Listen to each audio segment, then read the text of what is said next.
I'm staring at my scar in the bathroom mirror when my sister calls to tell me I'm not invited to her wedding. Yesenia, we need to talk, Sasha says, her voice that fake sweet tone she uses when she's about to drop a bomb. My name is Yesenia, and 8 months ago, I gave my little sister one of my kidneys to save her life. Today, she's calling to uninvite me from her wedding because apparently my scar is disgusting and I'm an embarrassment. But let me back up. The scar runs about 6 inches across my left side, a pale pink line that's still tender to the touch. It's not pretty, I'll give you that. But it's also the reason Sasha is alive to have this conversation. What do you mean we need to talk? I ask, though something in my stomach is already twisting. About the wedding, about your situation. My situation, like my kidney donation, is some kind of embarrassing medical condition instead of the reason she's not on dialysis 3 times a week. Sasha, what are you talking about? She takes a deep breath, and I can practically hear her rehearsing this speech in her head. Look, Yesenia, you know how grateful I am for what you did. We all are. But this wedding, it's really important to Emerson's family. His mother runs this huge charity foundation, and there's going to be photographers everywhere and I just think it would be better if you didn't come. The words hit me like a physical blow. I actually have to sit down on the edge of my bathtub. You're uninviting me from your wedding. It's not personal. It's just your scar is really noticeable, and with all the photos and everything, I don't want people asking questions or making it about your medical stuff instead of about me and Emerson.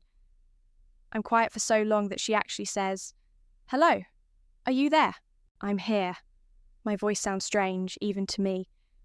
I'm just trying to process the fact that my little sister, whose life I literally saved, is telling me I'm too ugly to attend her wedding. Don't be dramatic. I never said you were ugly. You said my scar was disgusting. I said it was noticeable. There's a difference. There really isn't, but I don't have the energy to argue semantics with someone who's clearly made up her mind. Sasha, do you remember when you were in the hospital?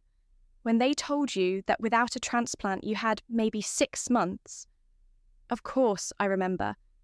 Do you remember what you said to me when I told you I was a match?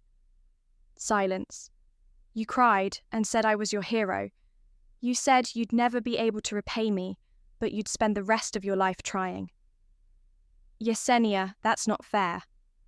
What's not fair is that I'm having this conversation at all. I can hear her getting defensive now, her voice rising the way it always does when she knows she's wrong, but won't admit it. You don't understand the pressure I'm under. Emerson's family is incredibly wealthy, and his mother is like famous for her charity work. She's written books about altruism and organ donation. If she finds out about your kidney thing, she'll want to make it this whole big story. And I just want my wedding to be about me and Emerson, not about your medical drama. My medical drama, I repeat the word slowly. Is that what we're calling it now? You know what I mean? No, Sasha, I really don't. Because 8 months ago, when you were dying, it wasn't medical drama. It was me lying on an operating table for 4 hours so they could cut me open and give you a piece of my body to keep you alive. And I'm grateful, but that doesn't mean I have to center my entire wedding around it. I'm not asking you to center your wedding around it. I'm asking you to let me attend my own sister's wedding. It's complicated. It's really not. I hear voices in the background, and then Sasha's voice gets muffled like she's covering the phone. Who's there? I ask. Mom and Dad came over to help with wedding planning. Of course they did. And of course they're probably nodding along with every word she's saying. Put Mom on the phone. Yesenia, I don't think... Put her on the phone, Sasha. There's some shuffling, and then my mother's voice comes through, carefully neutral. Hi, sweetheart. Mum, are you seriously okay with this? A pause that tells me everything I need to know. We just want what's best for everyone, Yesenia. This is Sasha's special day. And there it is. The moment I realised that saving my sister's life has somehow made me the villain in this story. Mum, I gave Sasha my kidney. I literally gave her a piece of my body to save her life. We know, sweetheart, and we're so grateful. Then why are you letting her ban me from her wedding? Another pause. I can practically hear the three of them exchanging looks. It's not a ban, Yesenia, it's just, maybe it would be better if you took some time for yourself. You know, focus on your recovery. I recovered 6 months ago. Emotionally, I mean, this whole experience has been traumatic for everyone. I actually laugh out loud at that. Traumatic for everyone? Mum, I'm the one with the scar. I'm the one who went through surgery. I'm the one who... And we appreciate that sacrifice. My dad's voice cuts in.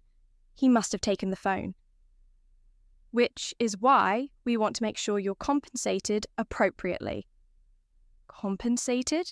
We've been talking, and we think it would be fair to give you some money for your medical expenses, your time off work, everything you've been through. I'm so stunned I can't speak for a moment.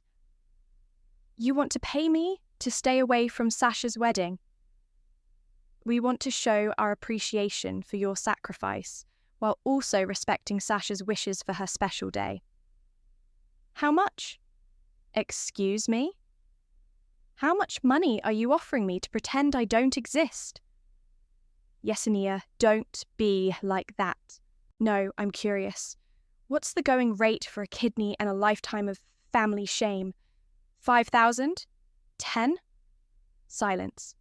20,000, my dad finally says quietly.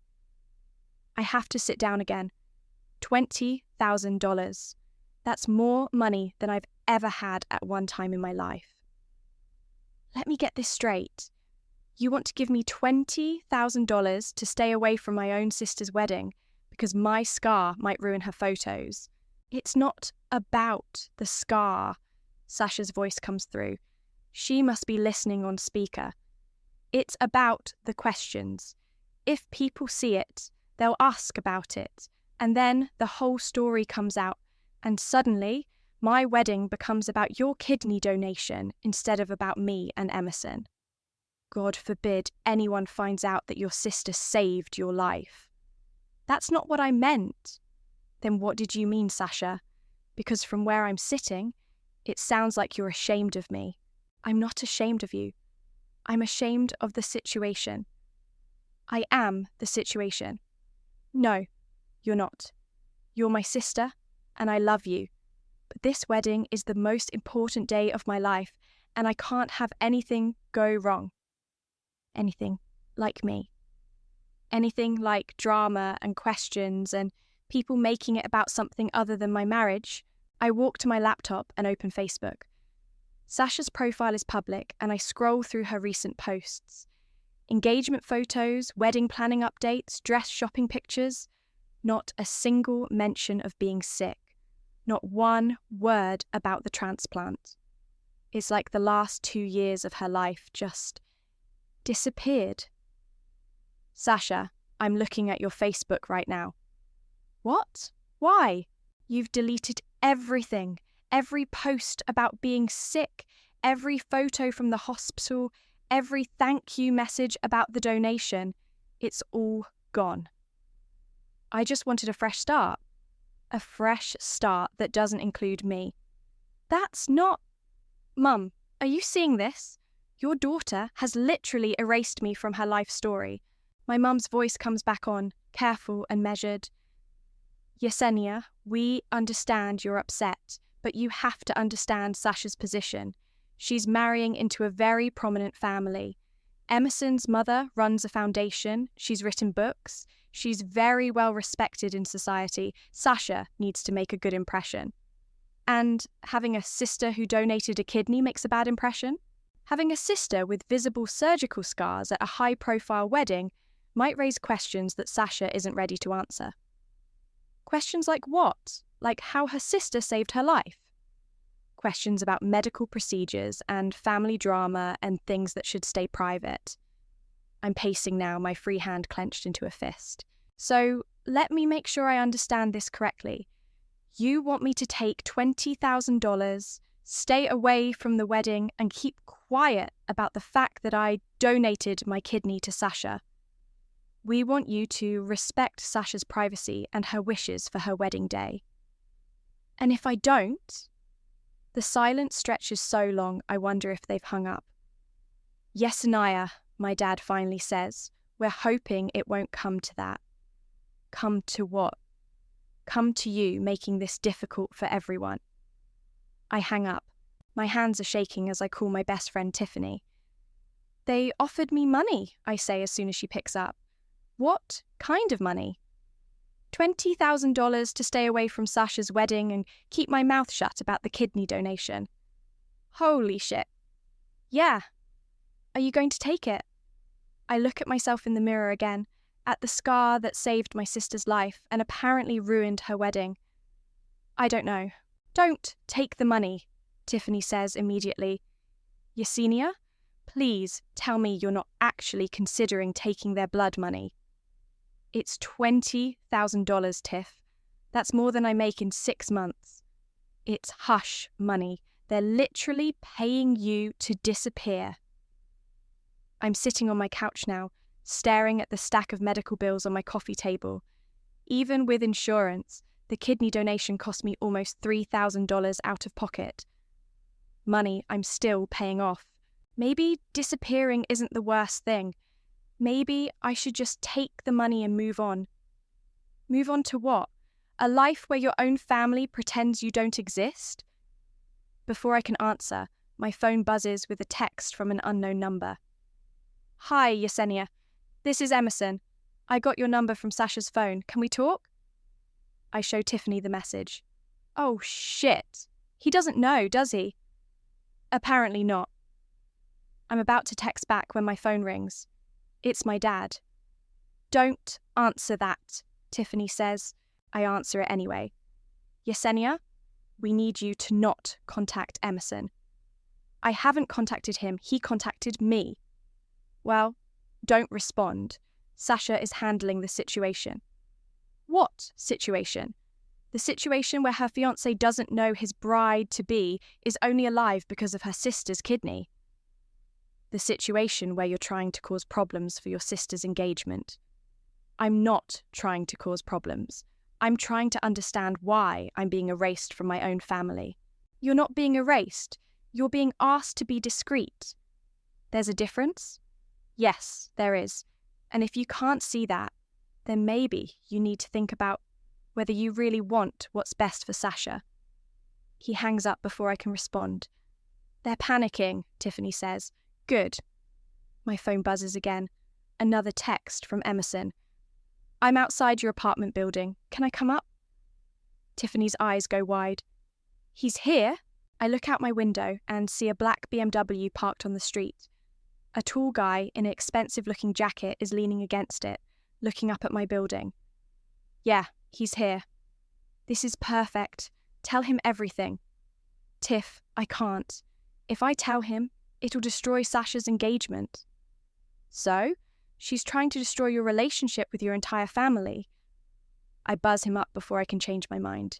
3 minutes later, there's a knock on my door. I open it to find a guy who looks like he stepped out of a magazine ad for luxury cars. Tall, perfectly styled hair, clothes that probably cost more than my rent. Yes, Anaya, I'm Emerson. I know who you are. He looks nervous, which is weird because guys who look like him are usually confident about everything. Can I come in? I think we need to talk. I step aside and let him in. Tiffany waves from the couch. This is my friend Tiffany. Hi, he says, then turns back to me. Look, I'm going to be direct. Sasha told me you two had some kind of falling out, and that's why you're not coming to the wedding. But she won't tell me what it's about, and your parents keep changing the subject whenever I ask. What did she tell you exactly? That you've been going through a difficult time and that you decided it would be better if you didn't attend. Something about needing space to work through personal issues. I actually snort. Personal issues. That's not what happened, is it? Tiffany is making encouraging gestures behind his back, but I can't do it. I can't be the one to blow up his engagement. Emerson, maybe you should ask Sasha these questions. I did ask Sasha. She said it was complicated family stuff and that I wouldn't understand. Maybe she's right. He sits down on my couch without being invited, which is bold, but somehow doesn't feel rude. Try me? Why do you care? You barely know me. Because the woman I'm supposed to marry in 3 weeks is lying to me about something, and I can tell it's something big. And because every time your name comes up, everyone in your family gets this weird look on their faces. What kind of look? Guilty, like they're hiding something they're ashamed of. Tiffany clears her throat. Maybe I should go. No, stay, Emerson says quickly. Actually, maybe you can help me understand what's going on here. Tiffany looks at me, eyebrows raised. Tiff, don't. Don't what? Emerson asks. Don't tell him about the kidney, I say before I can stop myself. The room goes completely silent. Emerson stares at me. What kidney? I close my eyes. Shit. Yesenia, what kidney? I open my eyes and look at him. He's leaning forward now, his whole body tense.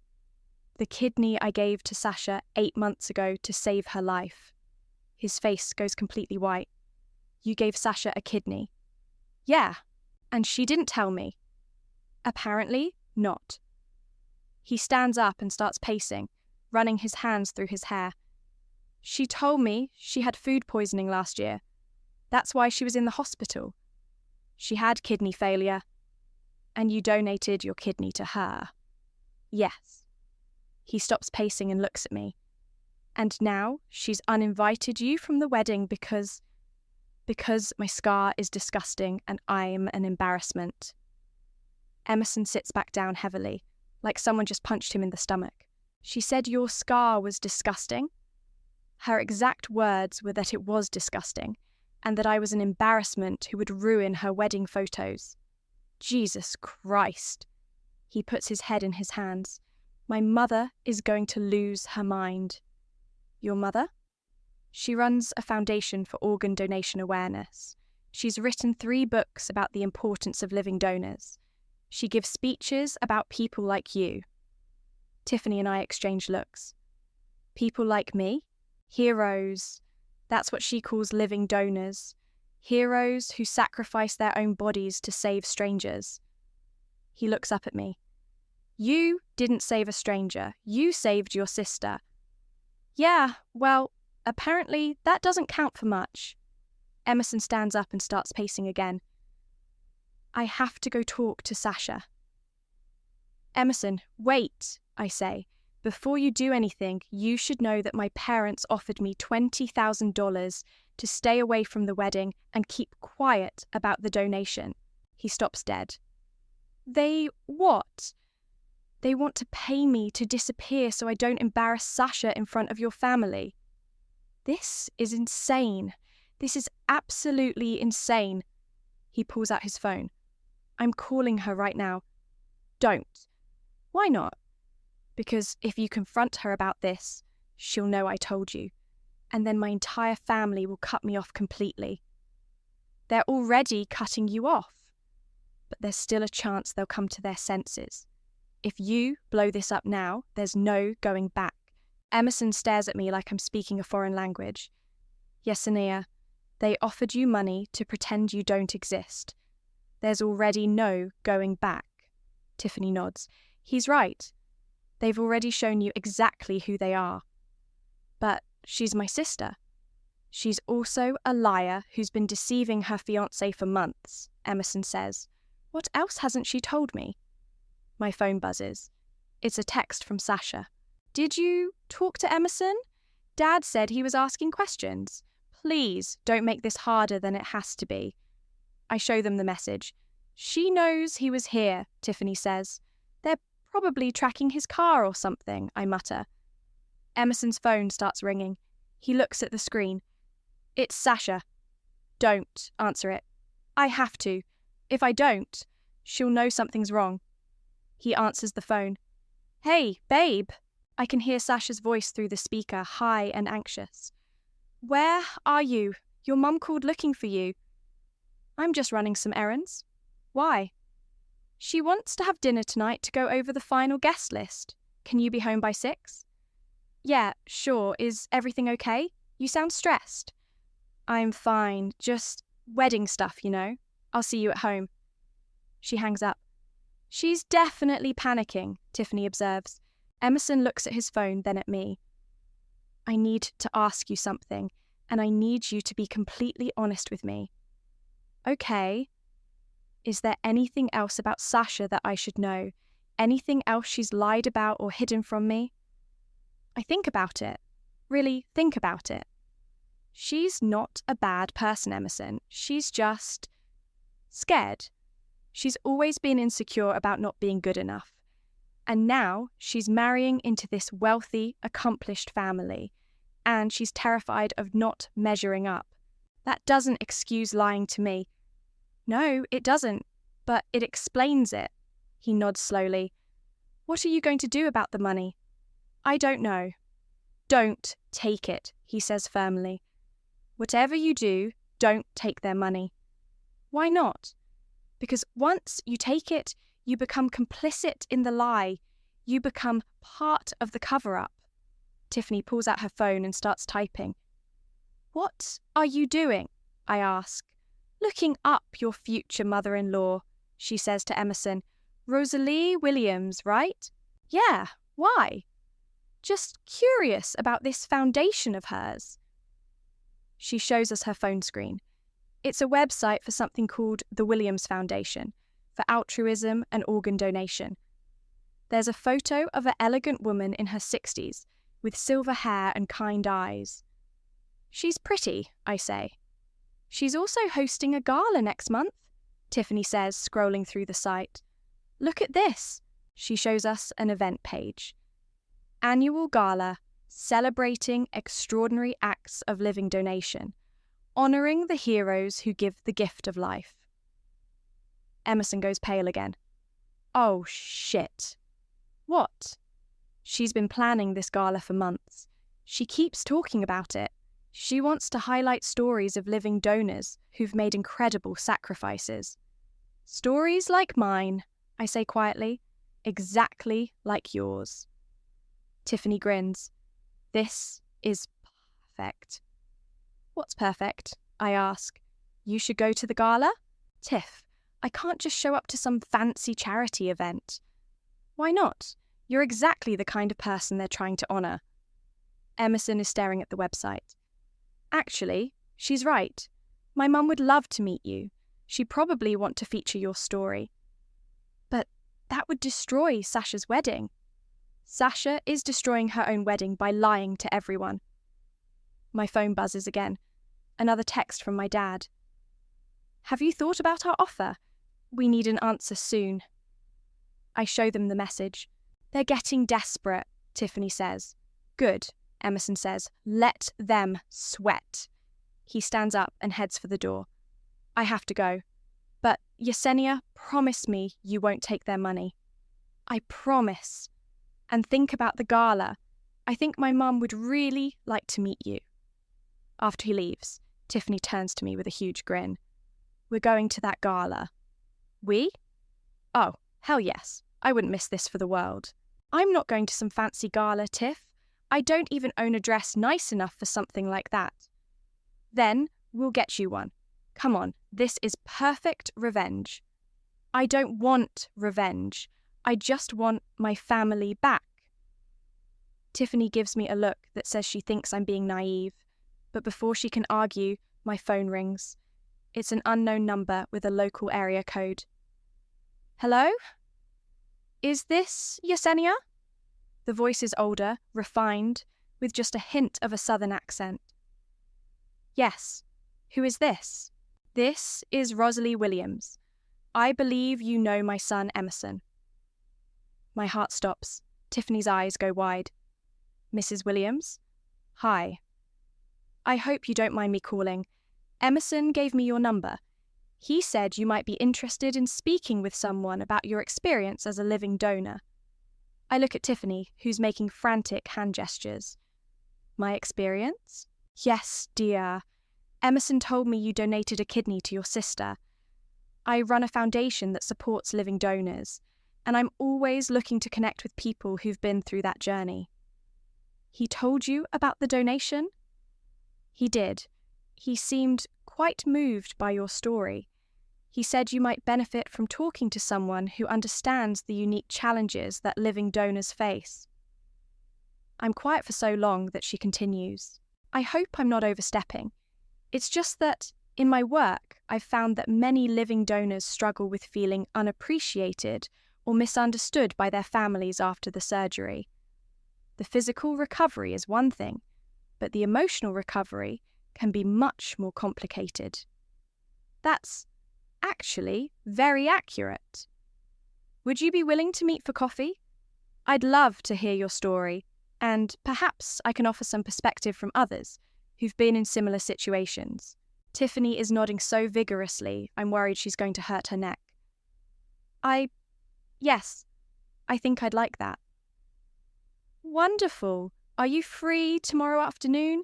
There's a lovely little cafe called Magnolia's on 5th Street. I know the place. What time? Shall we say 2 o'clock? That works. Perfect. I'll see you then, dear. She hangs up and I stare at my phone. Holy shit, Tiffany whispers. She called you. Emerson must have told her everything. This is it, Yesenia. This is your chance. My chance for what? To tell your story to someone who actually matters, someone who has influence and power and can make sure people know what really happened. My phone buzzes with a text from Sasha. Mum said you haven't given them an answer about the money. Please just take it and let us move on. Then another text immediately after. I know Emerson came to see you. Whatever you told him, please don't make this worse than it already is. I show Tiffany the messages. She's scared. Good. She should be. But what if I'm making a mistake? What if I should just take the money and disappear like they want? Yesenia, listen to me. You saved your sister's life. You went through major surgery. You have a permanent scar. You're still paying off medical bills. And instead of being grateful, they're trying to pay you to pretend it never happened. That's not normal. That's not okay. My phone rings again. This time it's my mum. Hi, Mum. Yesenia, we need to talk. Can you come over for dinner tonight? Why?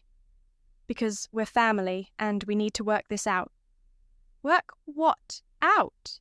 You've already made it clear where you stand. That's not fair. We're trying to find a solution that works for everyone. A solution that works for everyone except me. That's not true. The money we're offering you is generous. It's more than most people make in a year. I don't want your money, Mum. Then what do you want? I want to be invited to my sister's wedding. I want my family to be proud of what I did instead of ashamed of it. I want to not be treated like some dirty secret that needs to be hidden. We're not ashamed of you. Then why are you paying me to stay away? Silence. Mum? It's complicated, Yesenia. It's really not. Either you're proud of me or you're not. Either I'm welcome at family events or I'm not. Either I'm your daughter or I'm not. Of course you're our daughter. Then act like it. I hang up. Tiffany reaches over and squeezes my hand. You did the right thing. Did I? Because it doesn't feel right. It feels like I'm destroying my family. Your family destroyed itself when they chose Sasha's image over your sacrifice. My phone buzzes with another text. This one from my dad. Your mother is very upset. Please reconsider dinner tonight. We can work this out. Then another from Sasha. Please don't do anything stupid. I'm begging you. And finally, one from Emerson. How did the call with my mum go? She seemed really excited to meet you. I show Tiffany all 3 messages. "Look at that," she says. 3 different reactions to the same situation. Your parents are panicking, Sasha is desperate, and Emerson is supportive. Which one of those feels right to you?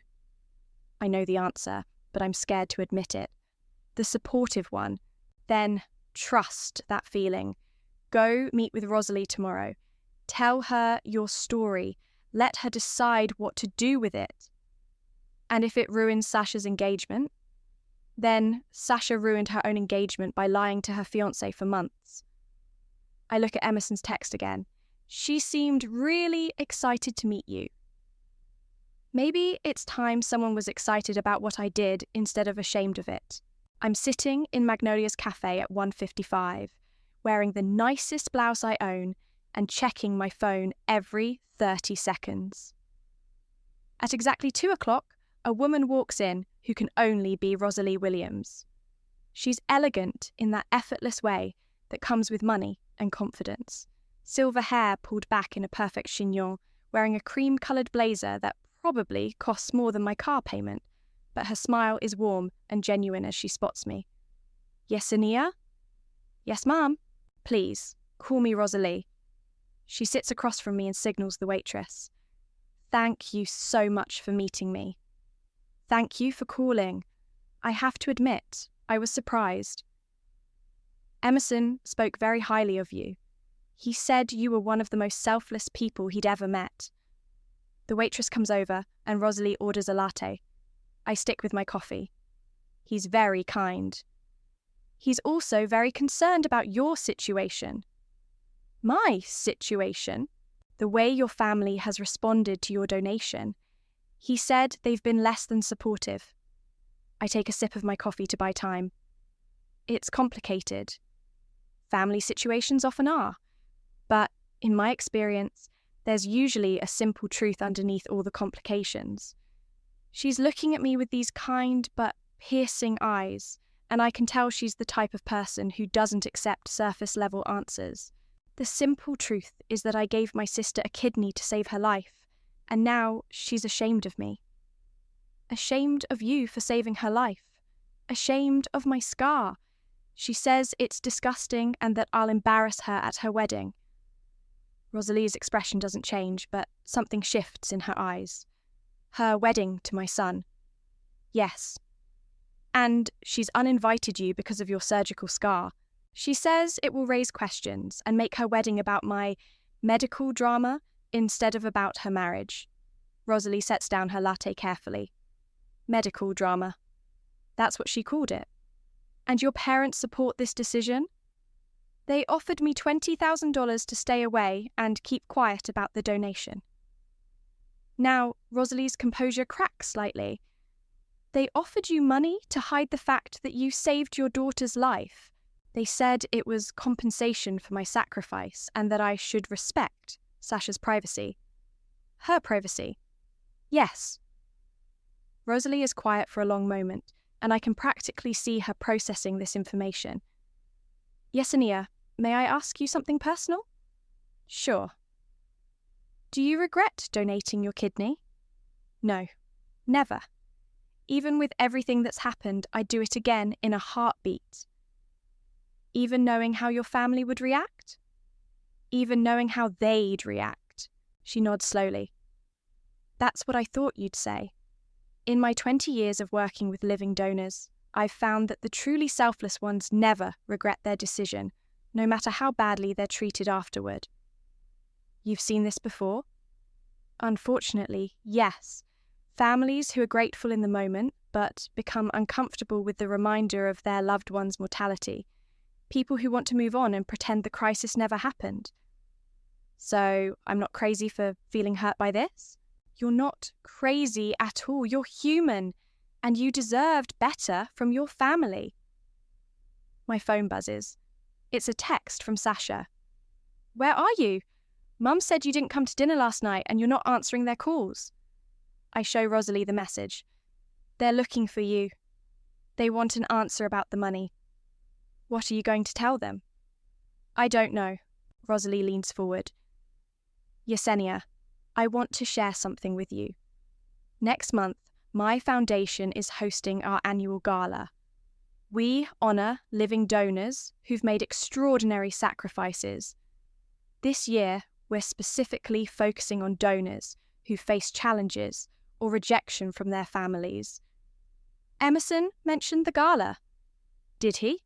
Good. I'd like to invite you to attend as our guest of honour. I nearly choke on my coffee. Guest of honour? Your story is exactly what we're trying to highlight. The courage it takes to donate and the additional courage it takes to stand up for yourself when your family tries to erase your sacrifice. But if I do that, it'll destroy Sasha's engagement. Will it? Or will it simply force her to tell the truth? My phone buzzes again. This time it's my dad. We're coming over. We need to settle this today. Then another from my mum. Please don't make us do this the hard way.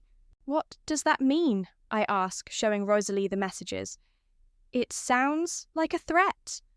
They're threatening me? It sounds like they're trying to intimidate you into taking their money. My phone rings. It's Sasha. I have to take this. Yesenia, where the hell are you? Sasha's voice is shrill with panic. I'm having coffee with a friend. What friend? Mom and Dad went to your apartment and you weren't there. I'm allowed to leave my apartment, Sasha, not when we're trying to have a family meeting to resolve this situation. There's nothing to resolve. You've made your position clear. My position is that I want what's best for everyone. No, your position is that you want what's best for you. That's not fair. You know what's not fair? Having surgery to save your sister's life and then being told you're too disgusting to attend her wedding.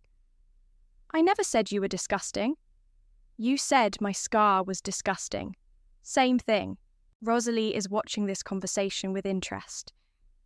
Yesenia, please, just come home so we can talk about this like adults. I am talking about it like an adult. I'm talking about it with someone who actually appreciates what living donors go through. Who are you with? I look at Rosalie, who nods encouragingly. I'm with Rosalie Williams. The silence on the other end of the phone is deafening. You're with Emerson's mother? Yes. What did you tell her? I told her the truth. Oh my God!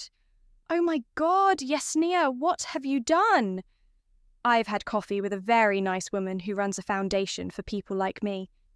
People like you? Living donors who get treated like shit by their families. I hang up. Rosalie is smiling. I take it that was your sister. Yeah, she's probably having a panic attack right now.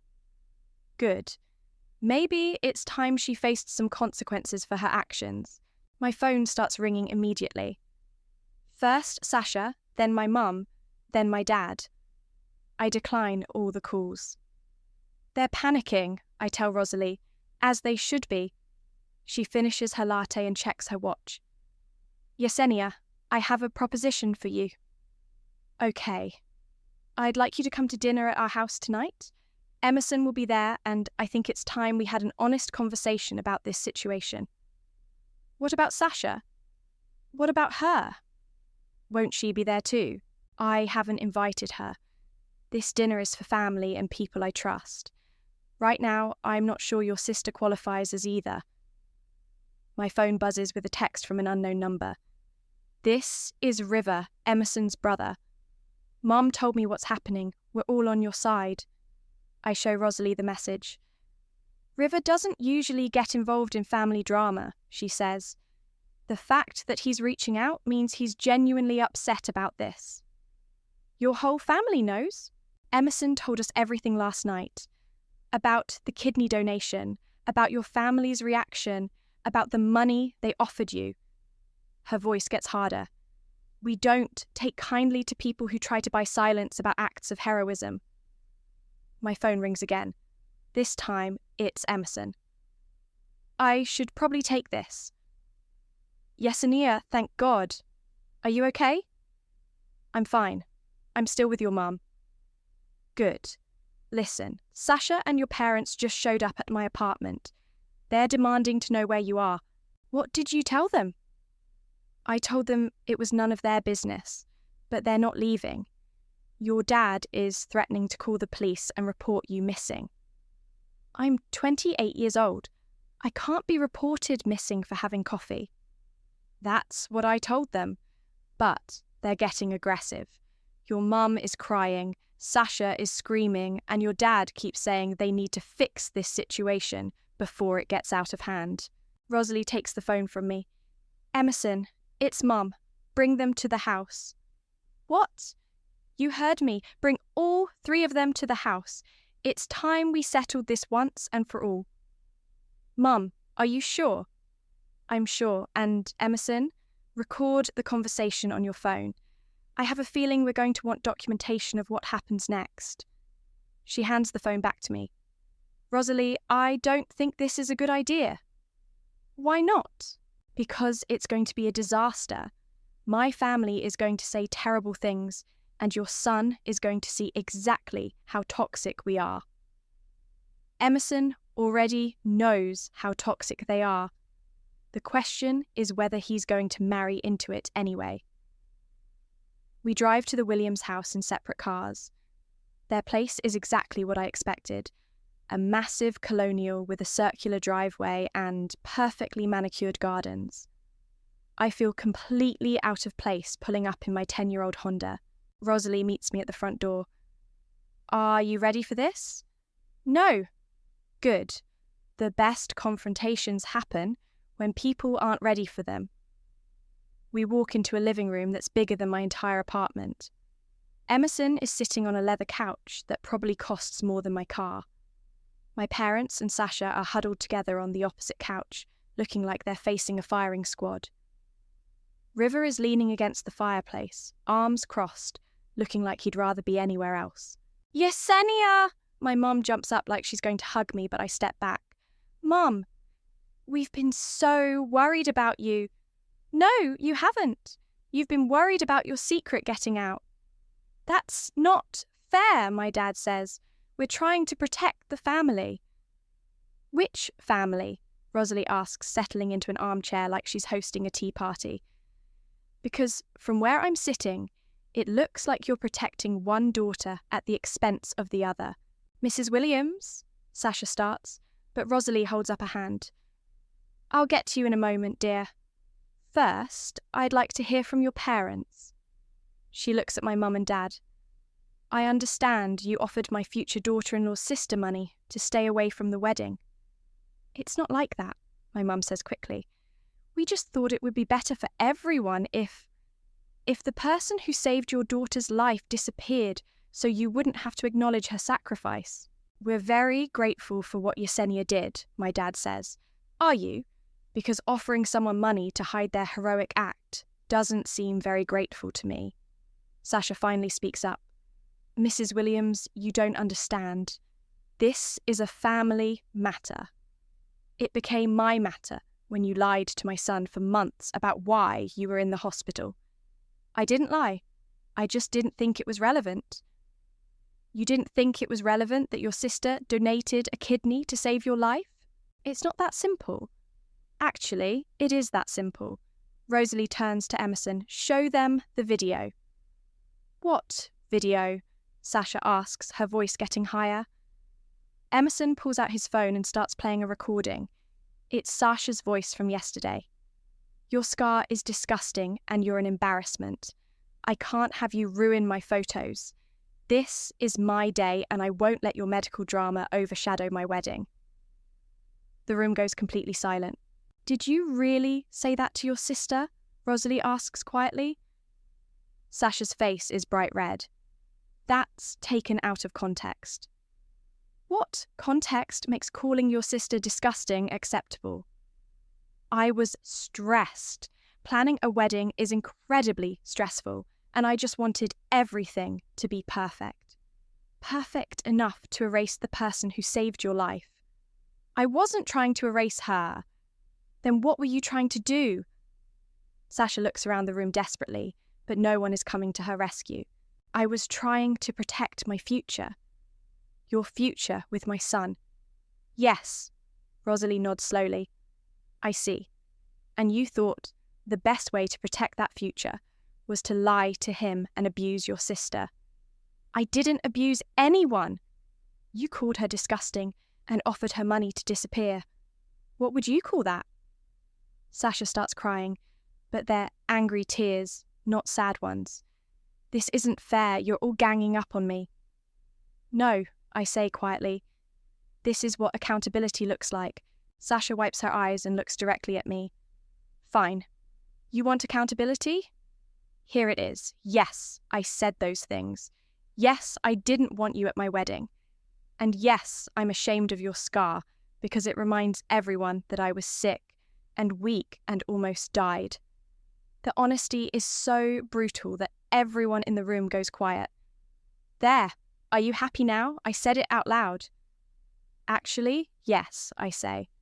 I am happy because for the first time in 8 months, you're telling the truth. The truth is that I hate being the sick sister. I hate that people look at me with pity. I hate that my entire identity became about kidney failure and transplants and medical procedures. When I met Emerson, I finally had a chance to be someone else. Someone healthy and normal and worthy of a man like him. And you thought erasing me would make you more worthy. I thought moving on from the whole medical nightmare would make me more worthy.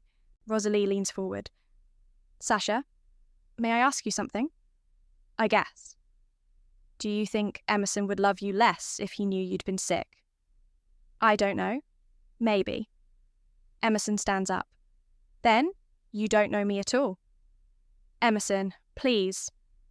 No, Sasha. You've been lying to me for months because you thought I was so shallow that I'd reject you for having a medical condition. What does that say about what you think of me? It says I was scared of losing you. And what about what you did to Yesenia? What does that say about who you are? Sasha looks around the room again, but this time she seems to really see the faces staring back at her. Her parents look ashamed. River looks disgusted. Rosalie looks disappointed. Emerson looks heartbroken. It says I'm selfish, she whispers. Yeah, I say, it does. So what happens now? My dad asks. Do we all just pretend this conversation never happened? No, Rosalie says firmly, we don't pretend anything. Emerson, what do you want to do? Emerson looks at Sasha for a long moment. I want to postpone the wedding. What? Sasha jumps up. You can't be serious. I'm completely serious. I can't marry someone who lies to me and treats their family like garbage. I need time to figure out if this is who you really are, or if this is who you become when you're scared. And if I can't change, if this is who I really am, then we're not right for each other. My mum starts crying for real now. This is all your fault, Yesenia. You've ruined everything. No, Rosalie says sharply. Yesenia didn't ruin anything. She saved her sister's life and then told the truth when her family tried to erase her for it. If that ruined something, then it deserved to be ruined. So, what do you want from us? My dad asks. An apology. I want you to stop trying to buy my silence, I say. I want you to stop treating me like I'm something to be ashamed of, and I want you to acknowledge that what I did mattered. Of course it mattered, my mum says. Then act like it. Sasha sits back down heavily. What if I can't?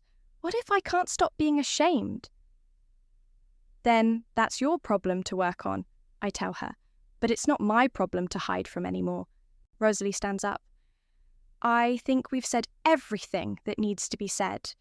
Emerson, why don't you take some time to think about what you want to do? Sasha, I suggest you do the same. What about the wedding? Sasha asks. What about it? All the deposits, the venue, the guests. Those are details. The real question is whether you want to marry my son badly enough to become the kind of person who deserves him. After everyone leaves, I'm sitting in Rosalie's kitchen while she makes tea. How do you feel? She asks. Exhausted? Relieved? Scared? Scared of what? that I just destroyed my family for good. Yes, Nia, your family destroyed itself when they chose image over integrity. You just refused to be complicit in the destruction. So, what happens now? Now you get to decide who you want to be. Do you want to be the person who hides in the shadows to make other people comfortable? Or do you want to be the person who stands in the light and owns her story? I want to stand in the light. Good. Because I still want you to be the guest of honor at our gala. Even if it means Sasha and Emerson don't get back together? Especially if it means that my son deserves someone who's proud to be with him, not someone who's ashamed of her own story. 2 weeks later, I'm standing on a stage in front of 300 people, wearing a beautiful dress that Rosalie bought for me, telling my story to a room full of strangers who are hanging on every word. Living donation isn't just about the surgery, I say into the microphone. It's about what happens after. It's about whether the people you love honor your sacrifice or try to hide it. It's about whether you let them hide it or whether you stand up and say, this matters, what I did matters, and I matter. The applause is thunderous. In the audience, I can see Tiffany wiping away tears. Rosalie is beaming with pride. Emerson is there too, alone, clapping harder than anyone. Sasha isn't there. Neither are my parents. But for the first time in 8 months, I'm okay with that. After my speech, a woman approaches me. She's about my age, with a scar on her neck. I gave my brother part of my liver, she says. He hasn't spoken to me since the surgery because he says it makes him feel guilty. I'm sorry. Don't be sorry. Be proud, because watching you up there just gave me the courage to stop apologizing for saving his life. She walks away, and I realize this is what Rosalie meant about standing in the light. My phone buzzes. It's a text from Sasha. I watched your speech online. You were amazing. I'm sorry for everything. I know I don't deserve forgiveness, but I'm going to try to become someone who does. I don't text back right away. Maybe I will eventually, maybe I won't. But for the first time since this whole thing started, that's my choice to make. And that feels like victory enough.